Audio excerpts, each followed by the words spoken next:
네, 주지시켜 드린 바 이번 주에는 AI에 관련된 이벤트가 많습니다. 매크로하게 은행 얘기들이 덮어버리고 또 미국의 CPI, 소비자 물가지수 이런 것들이 있어서 잘 부각은 안 됐습니다만 개별 섹터로 내려가면은 오늘 아침에 이제 메타라는 미국의 메타 플랫폼스의 동향이 또 주목을 받았고 이번 주 16일 날 마이크로소프트가 또 AI 관련된 AI 데이를 얘기하죠. 그 전에 사전적으로 오픈 AI라고 하는 챗 GPT를 개발한 회사입니다. 대주주는 마이크로소프트가 되겠고 이 회사가 챗 GPT, GPT-4, 챗 GPT는 GPT 3.5 버전이고 GPT-4를 아침에 내놨어요. 스마트하다. 그러면서 미국의 이제 대학 입시 시험 우리나라로 치면은 SAT 상위 10% 안에 드는 지능 수준을 가진 GPT-4가 나왔다고 하네요. 그럼 관련된 또 이 기업들이 또 부각이 많이 될 것 같은데 오늘은 넥스트 칩이고요. 넥스트 칩은 일단 기술적으로는 많이 떨어졌습니다. 그래서 고리 깊은 문제가 산도 높다 이런 표현을 해드렸는데 공모가 13,000원인데 현재가 9,000원. 허니문 기간 없이 주저앉아 버렸고 9거래일 연속해서 하락했고 떨어질 만큼 떨어졌네요. 이 회사는 이제 잘 아시는 분도 있겠지만 차량용 지능형 카메라 영상 처리 시스템 반도체 만드는 기업입니다.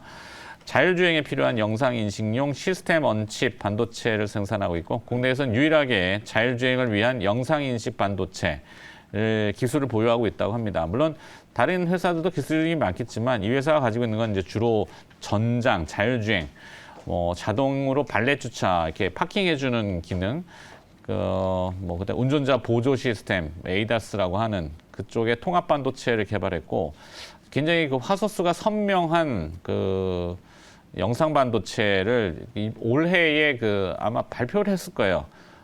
CES에서. 네. 그래서 아마 또 그때 주목이 됐던 것 같은데 저조도와 이제 비, 눈, 바람 이런 거 불 때 악천 올 때 보행자를 좀 검출하고 차량도 인식하고 거기에 이제 차선도 이제 구별하고 이동 물체 감지하는 이런 센서들 초고화질 이미지 센서를 또 개발하고 있다고 하니 한번 지켜봐야 되겠죠. 하여튼 넥스트 칩 AI와 관련돼서 얘기를 좀 드렸고 더 길게 하자니 시간이 제한돼서 빠르게 또 가봐야 되니까 두 분과 함께 또 이야기 풀어보도록 하겠습니다. MBN골드 박수범 매니저 나와 있고요. 하이투자증권 스마트 PB 센터의 이동근 센터장도 자리했습니다. 어서 오세요. 자, AI, GPT 또 많이 회자될 겁니다. 어떻게 생각하시는지요? 사실 이제 방금 그 넥스트 칩 말씀을 해주셨지만은 역시 이제 좀 광범위하게 보면은 역시 AI 관련주로 좀 묶을 수가 있는 종목이라고 할 수가 있겠고요. 역시 이제 자율주행과 관련돼 있는 그런 이제 그 기술을 가지고 있다라는 부분, 이런 부분들이 좀 이제 재료로 꼽을 수 있을 것 같아요. 사실 이제 오늘 앞에서 이제 께서도 말씀해 주셨지만 오늘 사실 가장 또 시장의 화두가 될 수 있는 부분이 오픈 AI의 GPT-4 공개입니다. 네. 사실 이제 이미 마이크로소프트가 이 GPT-4를 새로운 비행 검색에 도입을 했다고 밝혔어요. 그렇기 때문에 이제 거기 때문에 사실 이제 이런 부분들 본격적으로 이제 마이크로소프트와 오픈 AI의 뭔가 이제 협업 이런 부분들이 저는 좀 부각이 될 것 생각이 됩니다. 사실 지금까지 오픈 AI의 챗GPT와 관련되어 있는 이슈들이 굉장히 좀 시장에서 굉장한 이슈로 떠오르긴 했지만은 어쨌든 간에 이제 이 마이크로소프트가 여기에 본격적으로 이제 함께 협업을 하게 되면은 네. 그 파급력은 훨씬 더 커질 수가 있다라는 부분, 이런 부분들이 저는 시장을 움직일 수 있는 또 그러한 또 어떤 모멘텀이 될 수 있을 거라고 생각을 하고요. 최근에 이제 시장이 조정받으면서 이런 관련주들, AI 관련주들이 역시 같이 조정을 많이 받았는데 다시 한번 이제 조금 이제 주가에도 오늘 좀 긍정적으로 오늘 좀 영향을 주지 않겠는가, 이런 좀 말씀을 해드릴 수 있을 것 같습니다. 네. 자, 앞서도 설명드렸듯이 삼성 SDS가 AI 기반 기업용 공급망 관리 소프트웨어 전문 기업 엠로를 인수했습니다. 엠로는 거의 지금 가격 제한폭까지 또 호가가 뛰는데 흥미롭네요.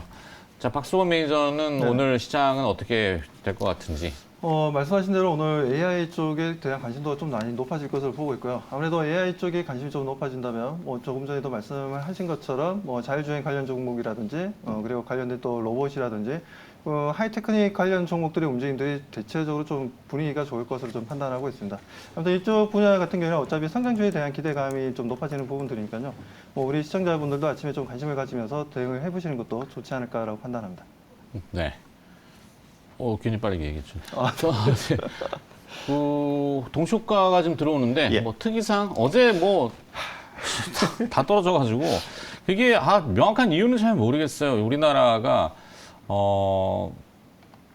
선진지수도 아니고 이머징 마켓이라고 봐야 되는데 미국의 이제 벤처 금융 회사가 이제 난리가 났잖아요. 그 영향 때문인지 아니면은 유럽의 CS 크레딧 스위스가 국내에도 영업을 합니다. 예. CFD 영업을 그렇죠. 좀 많이 하죠. 그 CFD 계좌 때문에 그런가? 이유를 모르겠더라고요. 사실 이제 저도 어제 하락은 조금 여러 가지 그런 지금께서 말씀하신 내용들이 다 복합적으로 작용한 것 같은데 네. 좀 사실 좀 우리나라 시장에서는 과하게 작용을 했어요. 이게 어떻게 보면 그만큼 이제 어제 또 한 번 느낀 거지만은 결국 우리 증시는 이러한 그 어떤 외국인들의 매물에 있어서 굉장히 취약하다라는 거죠. 어제 선물을 이제 외국인들이 대거 매도를 하면서 매도 포지션을 취하면서 여기에 이제 현물 매도가 겹쳐버리니까 시장이 예상했던 것보다 훨씬 더 많이 빠지는. 그러니까 어떻게 보면 어제는 정말 수급의 논리가 제대로 작용한 것으로 보여지고요.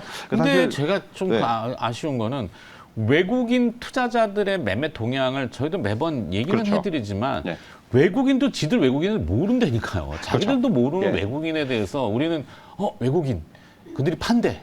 뭔가 있나 봐, 안 좋은 게. 이렇게 그냥 그렇죠. 막연하게 가는 게 이게 뭔 이게 결국 이게 그야말로 악재가 악재를 부른다고 그런 식으로 이제 매도가 나와 버리니까 여기에 이제 뭐 신용 매물이라든가 이런 부분들까지 어제는 상당히 좀 이제 늘어나면서 사실 시장의 하락을 좀 부추긴 이런 측면이 있는 것 같아요. 사실 그래서 이제 오늘 중요한 것은 얼마나 되돌려줄 수 있을지 여부. 어제 좀 하락이 약간의 비정상적인 하락이었다고 생각을 한다면은 그렇다면 이제 오늘 그 부분에 대해서 어느 정도의 되돌림이 나타날지 여부가 좀 굉장히 중요하다고 봅니다. 오늘 반등하는 게 중요한 게 아니고 되돌림은 어느 정도나 되돌려줄 수 있을지 네. 이게 오늘의 어떤 가장 중요한 포인트가 아닌가 이렇게 좀 말씀드릴 수 있을 것 같습니다. 그렇죠. 시작과 끝이 어떻게 되는지가 중요하겠죠. 자, 개장 준비 들어가겠습니다.